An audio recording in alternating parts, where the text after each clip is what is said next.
Assalamu alaikum. Uh, as you all are know that my name is Taskeen Fatma and I have done this chapter budget line and difference curve. और ये हम थोड़ा सा review करें इस chapter को because हम already ये पढ़ चुके हैं, लेकिन अगर कोई भी इशू हो तो आप इस चैप्टर के थ्रू जो है अगेन समझा रही हूँ, रिव्यू करा रही हूँ कि अगर आपको कोई इशू हो तो आप मुझसे बाद में भी पूछ सकते हैं और ये आपको एक ईजी वे है समझाने के लिए। Budget line and indifference curve, हम इस चैप्टर की तरफ क्यों मूव कर रहे हैं? क्योंकि बेसिकली आपके माइक्रो इकोनॉमिक्स का जो 50% पार्ट है वो बेस्ड कर रहा है बजट लाइन और इंडिफरेंस कर्व पे। बजट लाइन क्या होती है? आपकी इनकम, आपकी जो भी इनकम है आप उस इनकम में रहते हुए किस तरह से अपने एक्सपेंसेस को डिस्ट्रीब्यूट करते हो, दैट इज कॉल्ड बजट। ठीक है, तो आप बजट लाइन किस तरह से ड्रॉ करते हो कि आपके पास जो भी आपकी इनकम है उसको आप अपने तमाम एक्सपेंसेस पे स्पेंड कर दोगे तो you will get the budget line. How is that possible? We will learn it in the next slide इंशाल्लाह। और इंडिफरेंस कर्व बेसिकली आपके पास क्यों यूज़ हो रहा होता है? बेसिकली इंडिफरेंस कर्व का आपके पास यहाँ यूजेज ये है कि इंडिफरेंस कर्व आपकी यूटिलिटी सेटिस्फेक्शन को मेजरमेंट करता है। कोई भी गुड, कोई भी सर्विसेज आप कंज्यूम कर रहे होते हो तो वो आपको एक सेटिस्फेक्शन प्रोवाइड कर रहा होता है, तो वो सेटिस्फेक्शन मेजरमेंट जो होता है वो आप इंडिफरेंस कर्व के थ्रू मेजर कर रहे होते हो। ठीक है, बजट लाइन की डेफिनेशन की तरफ मूव करते हैं कि budget line is a straight line that slopes downward and consist of all the possible combination of the two goods which a consumer can buy at a given market price by allocating all his or her income. Budget line basically क्या होती है आपकी? Budget line एक straight line होती है जिसका जो slope होता है वो डाउनवर्ड होता है। उसका स्लोप डाउनवर्ड क्यों होता है? बिकॉज हम ये कह रहे हैं कि आपके पास दो गुड्स हैं, गुड एक्स और गुड वाई, और आप अपनी तमाम की तमाम इनकम जो है वो इन दोनों गुड्स पे स्पेंड कर रहे हो। ठीक है, एलोकेटिंग मतलब डिस्ट्रीब्यूशन, आप मतलब इन यही दोनों है कि गुड्स आप पे जब जो है बजट वो की बात डिस्ट्रीब्यूट कर कर रहे रहे हो हैं अपनी इट इनकम। मीन्स कि तो आप सिर्फ दो कमोडिटीज की बात आप कर रहे हैं और दो कमोडिटीज के का कंजम्पशन जो में आप बजट अपनी है इनकम वो को बेसिकली कितना बेस्ड कर डिस्ट्रीब्यूट कर रहा रहे हैं है ये भी आपकी हम इनकम आगे पे, आप अपनी देखेंगे तमाम इनकम कि स्पेंड कर कुछ रहे हो अजम्पशंस इन होते दो गुड्स में। हैं। लेकिन बजट लाइन को समझने के लिए you should know the assumption. Basically assumption क्या है इसकी? To commodities. आपने क्या अज्यूम करना है कि इकोनॉमी के अंदर सिर्फ दो गुड्स प्रोड्यूस हो रहे हैं, good X and good Y. क्योंकि अगर मैं इकोनॉमी के तमाम गुड्स को कंसीडर कर लूंगी अपने पास तो वो मेरे लिए क्या क्रिएट करेंगे? मेरा जो ग्राफ होगा उसमें मिसमैनेजमेंट क्रिएट कर देगा। ठीक है, तो जो राइटर हैं, फादर हैं बजट लाइन के, तो उन्होंने ये आपके लिए अजम्पशन बना दी है, बहुत ईजिएस्ट वे कर दिया है कि आप ये सपोज करें कि इकोनॉमी के अंदर सिर्फ दो गुड्स हैं। Let suppose one good is good X and other one is good Y, that's it. Income of the consumer is known. आपको आपकी इनकम पता है और आपकी इनकम कांस्टेंट है, ना आपकी इनकम इंक्रीज होगी ना आपकी इनकम रिड्यूस होगी। ठीक है, इस अजम्पशन के मुताबिक आपके पास इनकम क्या होगी? वो कांस्टेंट होगी और वो कंज्यूमर्स को पता होगी। Market price is known. जो भी इन दो गुड्स एक्स और वाई की प्राइस होगी वो भी as a consumer you should no.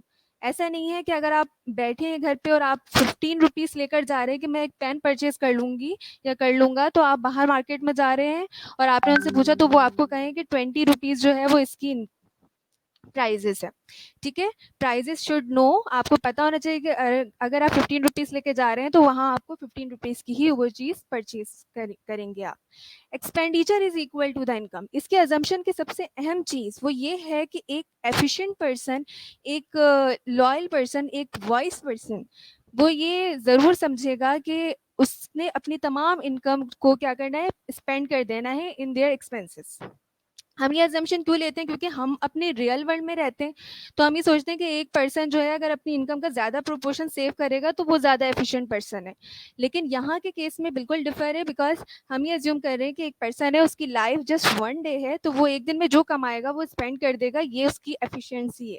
Otherwise अगर उसने सेव कर लिया तो वो आगे जाके उसके लिए कोई हेल्पफुल नहीं रहेगा।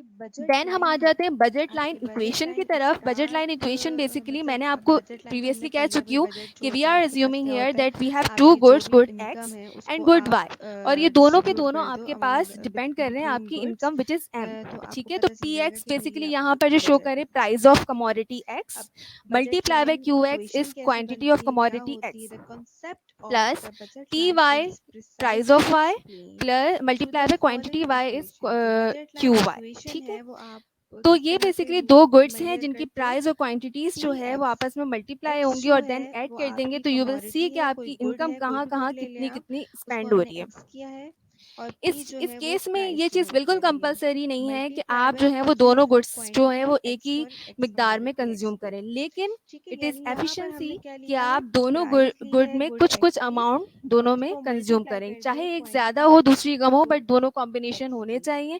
तो तो ये जो आपके लिए price best possible multiply by combinations quantity देगा। है, वो अदरवाइज एक लोगों की प्रेफरेंस पर्टिकुलर होती है कि वो मार्केट वैल्यू है कमोडिटी एक्स को एक्स की, बिल्कुल कंज्यूम नहीं गुड करना चाह रहे, एक्स दे की, हेट इट, तो they are just spending market their value. Income on ठीक है, कमोडिटी अगर वाई। मैं किसी भी कमोडिटी की Otherwise, they market will value spend की बात only on करती हूँ, तो यहाँ commodity पर X मैं and they price Y forgone नहीं कहती, commodity सिर्फ Y। मार्केट प्राइस और बताना है कुछ आपको लोग कि होते उसकी हैं जो दोनों मार्केट को प्रेफर वैल्यू करते क्या हैं, है तो इस वो दोनों कमोडिटी की। कॉम्बिनेशंस तो ले रहे होते आपको हैं। तो कैलकुलेशन हम ये आनी कह रहे चाहिए, हैं बजट लाइन प्राइस इक्वेशन बनाने का उस मकसद ये है कि कमोडिटी या एक्स तो है उसको कंज्यूमर मल्टीप्लाई अपनी कर एम देंगे यानी अपनी उसी की इनकम को क्वांटिटी, सिर्फ और यानी सिर्फ गुड एक्स एक्स की कमोडिटी पे क्वांटिटी से, स्पेंड तो कर मेरे देगा, पास आ जाएगी मार्केट या वो वैल्यू अपनी ऑफ इनकम को कमोडिटी सिर्फ और एक्स। सिर्फ वाई कमोडिटी पे फिर स्पेंड आ कर गया देगा, या प्लस दोनों के कॉम्बिनेशन पे प्राइस स्पेंड कर ऑफ देगा, कमोडिटी लेकिन वो अपनी वाई तमाम V income Y spend multiply करेगा बाय इन दोनों क्वांटिटी ऑफ या commodity Y individual goods Q में, वाई। वो सेव नहीं ये भी करेगा। हमारे पास क्या आ ठीक गई है, market slope value of of budget line commodity किस तरह वाई। से कैलकुलेट अब हुआ था, हमने चूंकि आपको हमें ये प्रीवियसली ये कहा चीज़ था बता कि दी आप थी, ये अज्यूम लेकिन करोगे कि आई हैव अगर टू आप लोगों ने गुड्स गुड पूछना एक्स हो और वाई, तो हमने अलग कोई से भी, तो यू तीसरा कैन जो है, आस्क मी। या फिर देन ए स्लोप या ऑफ बी बजट या line is C equal to कोई सा माइनस दूसरी पी एक्स ओवर कमोडिटी नहीं पी होगी। एक्स ठीक ओवर है, हमें पी वाई, जो अज्यूम आपको कर रहे हैं बता कि रहा है फॉलोइंग रेशियो ऑफ प्राइजेस के दो प्राइजेस। गुड्स हैं, लेट्स ठीक है, suppose good one price good of good X X divided by and price second of one is Y, good और वाई, यहाँ नेगेटिव साइन इक्वल क्या टू आपको show M. कर रही है, यहाँ नेगेटिव एम साइन की आपको बात ये कर शो रहे हैं कर हम, रही है कि एम जो है आपका जो आपका बजट इनकम लाइन है। का स्लोप है वो ठीक है, डाउनवर्ड है। बेसिकली इन ठीक है, माइक्रो इकोनॉमिक्स की बजट लाइन टर्म का में स्लोप जो आपका क्या इनकम है, को डिनोट किया डाउनवर्ड है, ये जाता है नेगेटिव वो एम साइन से ये शो डिनोट कर किया रही जाता है। है। देन वी विल मूव कि मैंने जो भी बात बोली है वो मैंने एक इन रिटर्न वे में भी लिख दिया है कि पी एक्स क्या है आपके पास, price of good x, q x आपके पास quantity of good x, p y is the price of good y, q y is the quantity of good y, and m is the income of the consumer. ठीक है, और ये सब चीज़ें मैं आपको नोट्स में भी प्रोवाइड कर चुकी हूँ, होपफुली कि आपको कोई इशू नहीं होगा। देन मूव देन अगर मैं टुवर्ड एग्जाम्पल की एग्जाम्पल। तरफ जाऊँ कि अगर बजट आप लाइन की एग्जाम्पल एग्जाम्पल्स क्या की होगी, बात तो करें लेट्स तो सपोज एक एग्जाम्पल में लेट्स पर्सन है suppose I am taking here and a a person person has has ₹50 for rupees buying 50 for pen. एक बाइंग पेन। पर्सन है, उसके पास जो ठीक है, इनकम है लेट्स एक सपोज आदमी ₹50 है, है, और उसकी वो या एक अपनी लेडी है, जो उनके इनकम है पास जो वो है वो 50 रुपए स्पेंड है करना चाह रहा है किसकी पेन्स बाय। परचेजिंग पे, पेन्स की परचेजिंग पे। He or she has the following option for the allocating his or her amount such that she derives the maximum utility from the limited income। वो अपनी limited income को किस तरह से allocate यानी किस तरह से distribute करेगा different combination of pens में।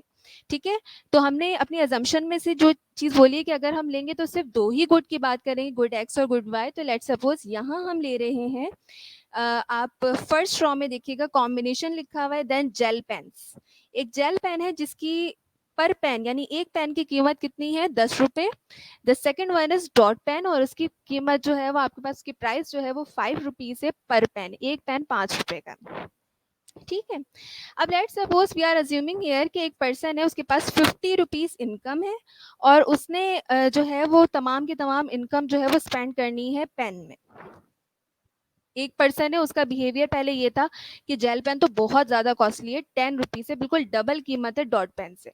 तो हम ये करते हैं कि हम जेल पेन बिल्कुल परचेज नहीं करेंगे, हम अपनी तमाम के तमाम ₹50 जो हैं वो किस पे स्पेंड कर देंगे, डॉट पेन्स में। डॉट पेन की एक डॉट पेन की कीमत ₹5 है, तो आप देख सकते हैं कि 10 डॉट पेन आप परचेज कर सकते हैं ₹50 में। यानी आप अपनी इनकम को एम को डिवाइड कर दोगे प्राइस ऑफ वाई से, तो you will see the quantity of dot pen.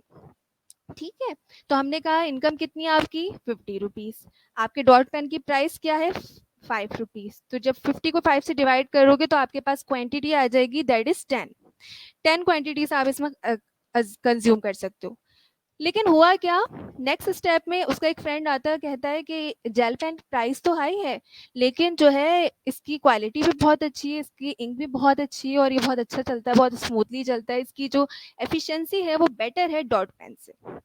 मैंने क्या किया, मैंने just for the sake of demo मैंने एक पेन परचेज कर लिया जिसकी कीमत थी उस वक्त जेल पेन की 10 रुपये। 50 रुपये में से लेट सपोज मैंने अपनी इनकम में से कहा कि मैं 10 रुपये जो है वो एक जेल पेन खरीदूंगी, बाकी 40 रुपीज़ के मैं कितने डॉट पेन परचेज कर लूँगी, वही income divided by price of Y, यानी प्राइस ऑफ डॉट पेन। तो आपके पास 8 क्वान्टिटीज़ आ जाएगी। ठीक है, मुझे फर्स्ट अटैम्प में ये फील हुआ कि जेल पेन जो है वो क्वालिटी वाइज भी बहुत बेहतर है डॉट पेन से। इसके अलावा जो जेल पेन स्मूथली वर्क करता है, जेल पेन में इंक भी ज़्यादा होती है डॉट पेन से, और वो ज़्यादा टाइम ड्यूरेशन चलता है डॉट पेन से। मेरा सेकंड मूव क्या होगा, मैं अब अपनी कंजम्पशन जो है जेल पेन की इंक्रीज़ करना शुरू कर दूँगी। लेकिन चूँकि मेरी इनकम कांस्टेंट है, वो चेंज नहीं हुई है, 50 रुपीज़ से मेरे पास इनकम चेंज नहीं हो रही है। तो इट मीन्स कि मैं क्या करूँगी, मैं अपना जेल पेन 2 अगर मैं कंज़्यूम कर रही हूँ, यानी 20 रुपीज़ का मेरा जेल पेन आ रहा है, तो मेरा डॉट पेन रिमेनिंग 30 रुपीज़ का 6 आएगा। और इसी तरह बिहेवियर ऑफ कंज्यूमर चेंज होते होते आपके पास कॉम्बिनेशन एफ तक पहुंच जाएगा, जहां वो अपनी तमाम की तमाम इनकम दैट इज 50 रुपीज़ वो स्पेंड कर देगा सिर्फ और सिर्फ जेल पेन्स के अंदर। इसके बरक्स अगर मैं डॉट पेन की बात करूं, तो वो डॉट पेन का क्या करेगा, वो ज़ीरो कंजम्पशन करेगा, because he has no income, he is neither borrower nor saver, so that's why he can't purchase dot pen, and he has constant income that is 50 rupees, so he must spend all of his income in gel pen। तो वो अपने जब 50 रुपये उसके पास as a income है, तो उसने तमाम की तमाम इनकम स्पेंड कर दी है किसमें, जेल पेन के अंदर। अब हमने ग्राफ की तरफ अगर मूव कर जाना है, तो ग्राफ बहुत ही ज़्यादा इजी है कि आप बैक साइड की तरफ मूव करें, तो you will see the combinations जो मैंने आपके पास लेफ्ट साइड पर दिए हुए हैं। फर्स्ट कॉलम आप जिसको कह सकते हैं कि ए कॉम्बिनेशन में आपने क्या किया था, ज़ीरो कंजम्पशन की थी उसकी जेल पेन्स की, और डॉट पेन्स की आपने 10 कंजम्पशन की थी। और इसी तरह आपने क्या किया था, आपने अपनी B combination of gel pen को इंक्रीज करते गए थे और डॉट पेन की कॉम्बिनेशन को रिड्यूस करते गए थे। तो इसी तरह ए कॉम्बिनेशन में आप क्या देख रहे हो, आप ये देख रहे हो कि हॉरिजॉन्टल एक्सिस पे तो सबसे पहले मैंने लिया है जेल पेन्स, और वर्टिकल एक्सिस में मैंने लिया है डॉट पेन्स। लेकिन ये कोई रिस्ट्रिक्शन नहीं है, you can also take the dot pens in on horizontal axis and gel pen on vertical axis, it's up to you. ठीक है, आप कोई सी भी क्वांटिटी किसी भी जगह ले सकते हो। यहाँ पर जो मैंने लिया हुआ है वो जेल पेन्स लिए मैंने हॉरिजॉन्टल एक्सिस पे, और डॉट पेन्स लिए मैंने वर्टिकल एक्सिस पे। अब फर्स्ट कॉम्बिनेशन जो मेरे पास ए कॉम्बिनेशन था, वहाँ मैंने ये देखा था कि आपके पास जब आपने तमाम के तमाम इनकम जो है वो डॉट पेन पे स्पेंड करती थी, तो आपके पास 10 यूनिट्स की क्वांटिटी आई थी डॉट पेन की, जबकि ज़ीरो क्वांटिटी ऑफ जेल पेन था। तो लाइक दिस वन आपके पास जो है वो डॉट कॉम्बिनेशन ए में आपके पास डॉट पेन 10 है, जबकि आपके पास जेल पेन जो है वो कितना है, ज़ीरो। इसी तरह आप अगर बी का पॉइंट बनाएंगे, तो आप देखेंगे कि जब आपने वन जेल पेन परचेज किया, तो आपने अपने डॉट पेन की कंजम्पशन को 10 से 8 की तरफ मूव करते गए, एंड सो फोर। इस तरह से पॉइंट्स आप बनाते जाओगे, और लास्ट पॉइंट जो आपके पास है, जब आपने 5 सिर्फ और सिर्फ जेल पेन परचेज किया, उस वक्त आपने डॉट पेन को ज़ीरो कंसीडर कर दिया। देन आपके पास ये जो पॉइंट्स हैं, आप इन तमाम पॉइंट्स को बेटा ज्वाइन कर लोगे, तो यू विल सी कि आपके पास एक कर्व आ रहा है, that is called budget line. अब मैं आपको बता चुकी हूँ, बिकॉज आपके पास लाइन और कर्व की जो डेफिनेशन है, दे बोथ आर सेम। तो आपको पता है कि हम इसको बजट लाइन भी कह सकते हैं, बजट कर्व भी कह सकते हैं, और इसके अलावा बजट कंस्ट्रेंट भी कह सकते हैं। ठीक है, इनके 3 नेम्स होते हैं। चलिए हम नेक्स्ट की तरफ मूव करते हैं, दैट इज इंडिफरेंस कर्व। ठीक है, indifference curve are graphical representation of various combination of two commodities or goods which an individual considers equally valuable। जो इंडिफरेंस कर्व होता है, वो हमने स्टार्टिंग में आपको बताया था कि बेसिकली इसकी कोई मेजरमेंट एज सच नहीं होती। जो हम ये कहते हैं कि एक कार्डिनल अप्रोच होती है और एक ऑर्डिनल अप्रोच, वो हम नेक्स्ट वीडियो में इंशाल्लाह ताला आपको बताएंगे इन दोनों का डिफरेंस। लेकिन इतना तो आपने जहन में रखना है कि जो आप सेटिस्फेक्शन मेजरमेंट कर रहे होते हो, सेटिस्फेक्शन मेजरमेंट में आप इस बात जो इन टर्म ऑफ नंबर्स जो होता है वो आप नहीं दे रहे होते। लाइक मैंने आपसे पूछा कि आपने 1 एप्पल कंज्यूम किया, तो आप कितना सेटिस्फाई हो, तो आप बोलेंगे मुझे बहुत भूख लग रही थी, मैं बहुत हाईली सेटिस्फाई हूँ, ठीक है। अगर आपको भूख नहीं थी और मैंने आपको ज़बरदस्ती खिला दिया तो आपने कहा आपने मेरी सेटिस्फेक्शन बिल्कुल ही लो कर दी है, अब मेरी ये हालत हो गई है कि बस मेरी तबीयत ख़राब हो रही है, ठीक है। तो हम ये करते हैं कि यूटिलिटी सेटिस्फेक्शन जो होती है वो measurement person to person vary करते हैं। एक पर्सन है जो बहुत भूखा है उसको हायर सेटिस्फेक्शन मिलेगी, और एक पर्सन है जो जिसको बिल्कुल भूख नहीं थी और मैंने ज़बरदस्ती उसको खिला दिया है तो वो कहेगा मेरी डिसयूटिलिटी, मेरी सेटिस्फेक्शन नेगेटिव हो गई है, ठीक है। तो इंडिफरेंस कर्व का बेसिकली काम बच्चों ये होता है कि आप सेटिस्फेक्शन को मेजरमेंट कर रहे होते हो कि जो आप दो कमोडिटीज दो गुड्स की बात कर रहे हो उसको कंज्यूम कर रहे हो तो वो आपको कितना सेटिस्फाई कर रहा है, ठीक है। तो इंडिफरेंस कर्व का स्लोप भी आपके पास, अच्छा इंडिफरेंस कर्व को हम आईसी भी कहते हैं। स्लोप ऑफ इंडिफरेंस कर्व जो होता है वो M R S. What is M R S? M R S is marginal rate of substitution of two combination of goods, that is good X and good Y. MRS क्या होता है? Marginal rate of substitution. अच्छा इसको substitution क्यों कह रहे हैं? क्यों कह रहे हैं? क्योंकि मुझे पता है मेरी एक लिमिटेड इनकम है और मैं ना उसमें बोरोइंग कर सकती हूँ ना मैंने कोई पहले से सेविंग की हुई है। तो अगर मुझे सब्सटीट्यूट करना है गुड्स में, अगर मुझे वाई का गुड्स ज़्यादा कंज्यूम करना है तो उस केस के अंदर मुझे अपने गुड एक्स को क्या करना पड़ेगा?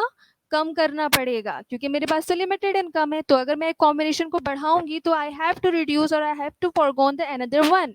तो दैट्स वाई हम इसको मार्जिनल रेट ऑफ सब्सटीट्यूशन का नाम देते हैं, क्योंकि ये दो गुड्स के दरमियान सब्सटीट्यूशन इफेक्ट है, ठीक है।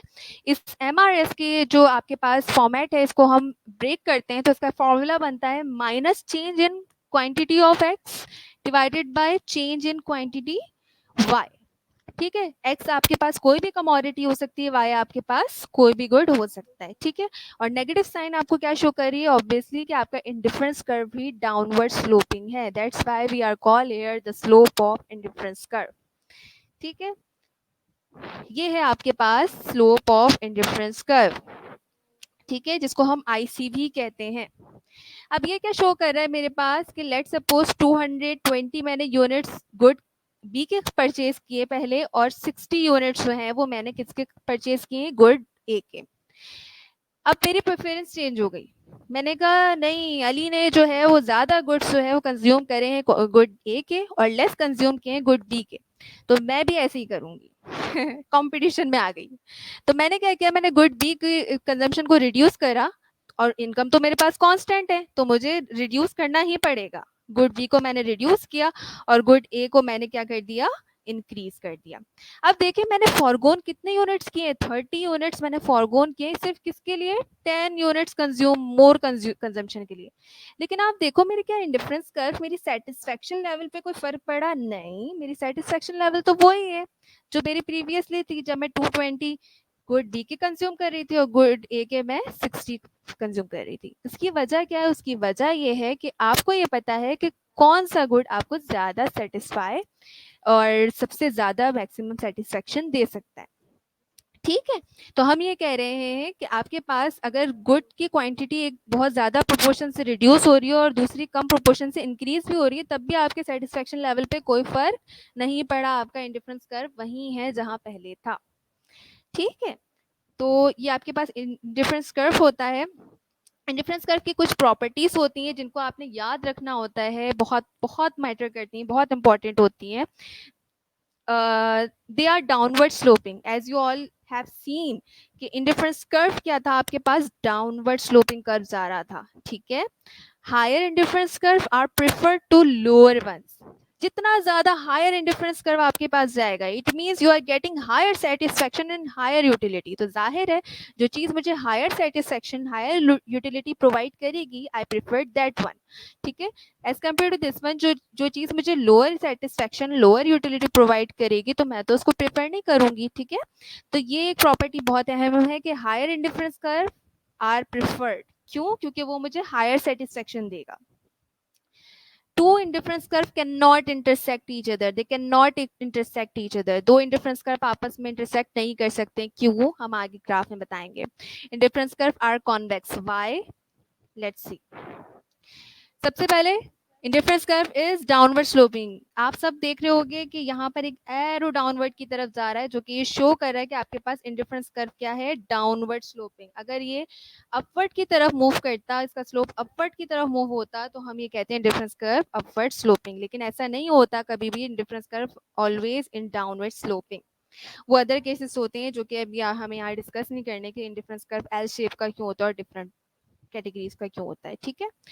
डाउनवर्ड स्लोपिंग की वजह क्या बता रहे हैं कि अगर आप गौर करें तो एल टू एम अगर मैं मूव करना चाह रही हूँ, एल टू एम अगर मैं मूव करूंगी तो इसका मतलब है 10 से मुझे 9 यूनिट प्रोडक्ट बी के कंज्यूम करने पड़ेंगे, जब भी मैं 1 से 2 यूनिट प्रोडक्ट ए के कंज्यूम कर सकती हूँ, अदरवाइज ये कॉम्बिनेशन पॉसिबल नहीं है।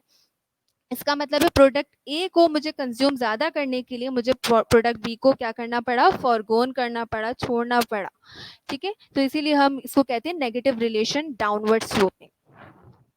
नेक्स्ट आपके पास higher indifference curve, higher utility, ठीक है।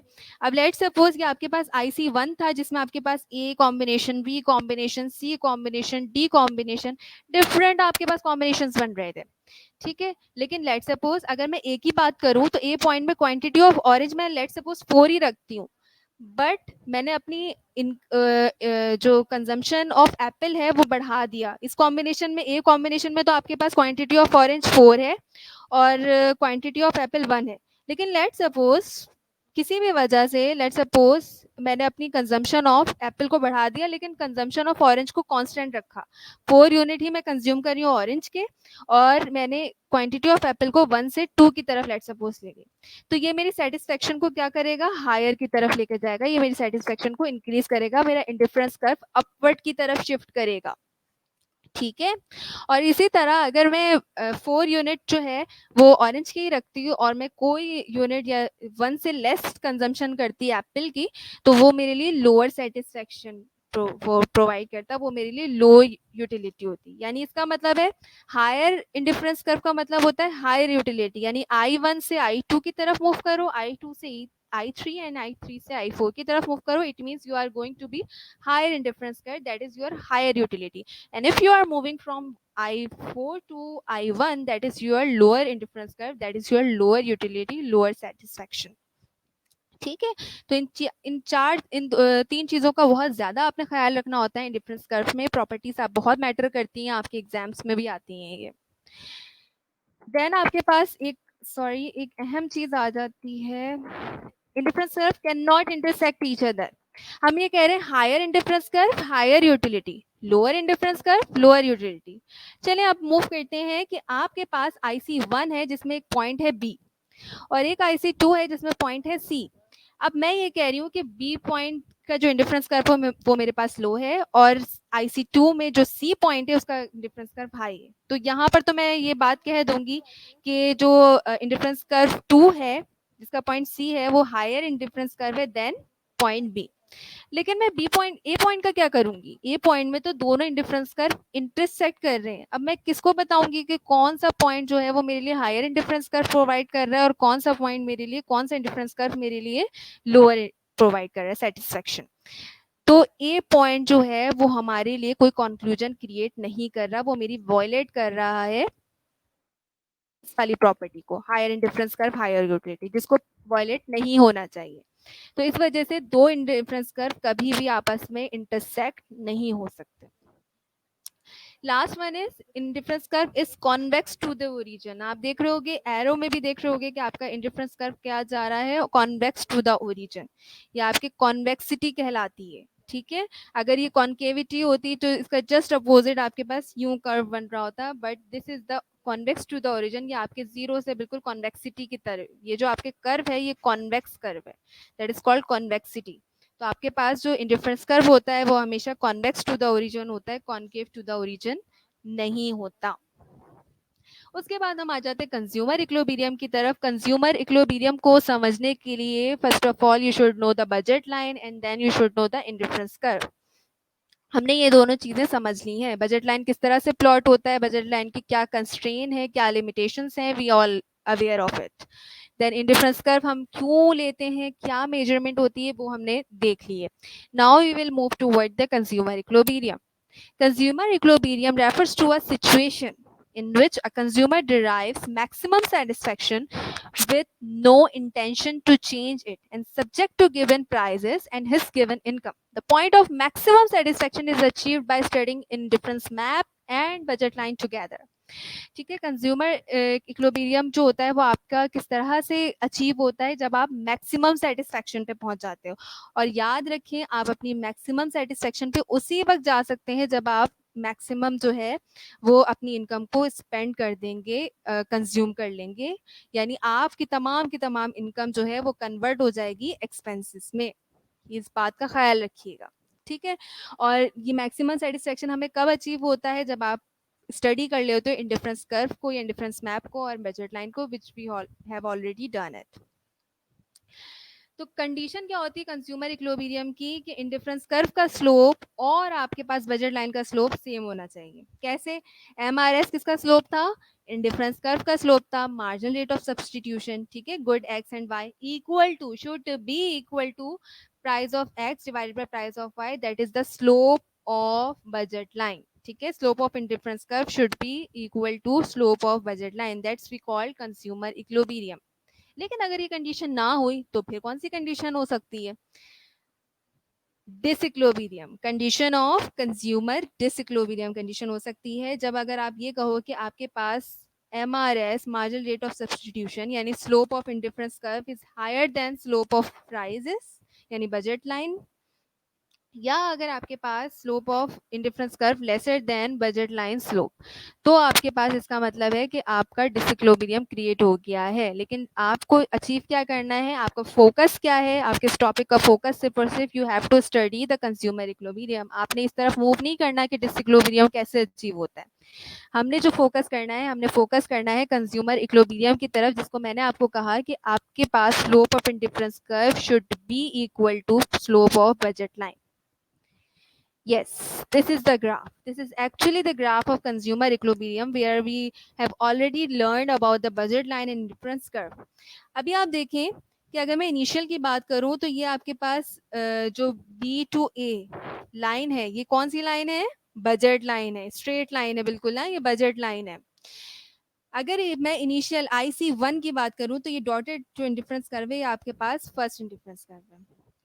अब इसमें मैंने क्या देखा, इसमें मैंने देखा लेट्स सपोज अगर मैं एफ कॉम्बिनेशन लेकर जाती हूँ तो मैं कुछ कंज्यूम कर लूंगी वाई की कॉम्बिनेशन, कुछ जो है वो मैं कंज्यूम करूंगी एक्स की कॉम्बिनेशन, ठीक है। इसी तरह अगर मैं जी का कॉम्बिनेशन कंज्यूम करूंगी तो मैं कुछ थोड़ा ज्यादा एक्स की कॉम्बिनेशन कंज्यूम करूंगी लेकिन कुछ कम वाई का कॉम्बिनेशन कंज्यूम करूंगी। लेकिन आप देखो मेरा बजट लाइन जो है वो ग्रेटर है और मेरा जो इनडिफरेंस कर्व है वो अंदर की तरफ इनर साइड पर जा रहा है। इसका मतलब है slope of indifference curve is lesser than slope of budget line, ठीक है। क्योंकि देखो ये जो कर्व है, ये कर्व मेरा अपवर्ड की तरफ है और मेरा जो इनडिफरेंस कर्व है ये वाला, वो मेरे पास क्या है? डाउनवर्ड की तरफ है, ठीक है। हमने कहा कि ये चीज आपके लिए कंज्यूमर इक्विलिब्रियम नहीं हो सकती because the slope of indifference curve is lesser than slope of budget line. इसका मतलब है आप अपनी तमाम के तमाम इनकम स्पेंड नहीं कर रहे हो, ठीक है, आप कुछ ना कुछ सेव कर रहे हो। फिर मैंने सेकंड वन इंडिफरेंस कर्व बनाया, मैंने कहा नहीं, मुझे तो हायर सेटिस्फेक्शन, मैक्सिमम सेटिस्फेक्शन की तरफ मूव करना है और वो उसी वक्त पॉसिबल है कि जब मैं अपनी तमाम की तमाम इनकम को स्पेंड कर दूंगी, ठीक है। तो मैंने कहा मैं कॉम्बिनेशंस को बढ़ा देती हूँ, गुड एक्स के कॉम्बिनेशन को बढ़ा देती हूँ, गुड वाई के कॉम्बिनेशन को भी बढ़ा देती हूँ। तो मैं अपनी तमाम की तमाम मैंने क्या किया, IC2 पे पहुंची। ये वो कर्व है जहां पर आपने कॉम्बिनेशन ऑफ गुड एक्स और गुड वाई दोनों लिया point M and point N पर। अब ये वो पॉइंट है जहां पर आपके पास इंडिफरेंस कर्व और बजट लाइन दोनों क्या हो रहे हैं? टेंजेंट